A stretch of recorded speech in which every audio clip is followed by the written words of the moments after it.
বিয়ে বিয়ে হ্যাঁ, চলে এলো সেই স্পেশাল দিনটা। বিয়ে মানেই তো আনন্দ, মজা আর জমিয়ে খাওয়া দাওয়া। কার বিয়ে ভাবছো? অবশ্যই বলবো, তার জন্য পুরো ব্লগটা দেখতে হবে। তো চলো ব্লগটা শুরু করা যাক। আর আগে দেখিনি এই যে পাত্র, মানে আমার ভাইপো অর্থাৎ দাদার ছেলে যার বিয়ে, তার সাথেই কিন্তু এখানে কথা বলছি। আরও একটা কথা তোমাদেরকে বলে রাখি, এটা কিন্তু বিয়ের আগের দিনের ভিডিও।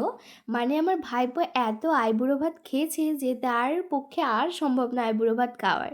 তো আমি ভাবলাম চলো তাকে আর জেদ করব না, তাই সেই কারণেই ছোটো মোটো করে একটি মিষ্টি ফল দিয়ে আমি আইবুড়ো ভাতটা দিয়ে দিলাম। কারণ এখন যদি না খাওয়াতে পারি, বিয়ের পর তো বউ আসছে, নতুন বউকে সাথে নিয়ে একেবারে খাওয়াবো। জানো তো আমার অনেক ইচ্ছে ছিল যে অনেক পদের রান্না করব, করে আমার ভাইবোকে ভালো করে একটু আইবুড়ো ভাত খাওয়াবো, কিন্তু সেটা তো আর হলো না। তাই আমার মনটা একটু খারাপ ছিল। তবে এই যে ছোটো মোটো করে যে করছি, এটাই আমার কাছে অনেক, যেসব নিয়ম থাকে সেগুলো তো অবশ্যই পালন করতে হবে। যেরকম কাঠের মালা পরাতে হয়, ডোর দিতে হয়। আর সত্যি কথা বলতে আমি তো অনেক এক্সাইটেড ছিলাম ভাইপোর বিয়েতে।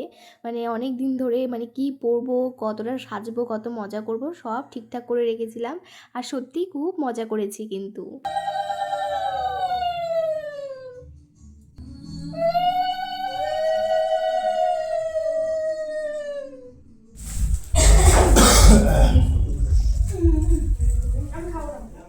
আর দেখো এখানে তো সব তত্ত্ব সাজানো হয়ে গিয়েছে। তো এই ছিল একটা ছোট্ট আইবুড়ো ভাতের মিনি ব্লগ। তোমাদের কেমন লাগলো অবশ্যই জানিও। দেখা হচ্ছে নেক্সট ভিডিও।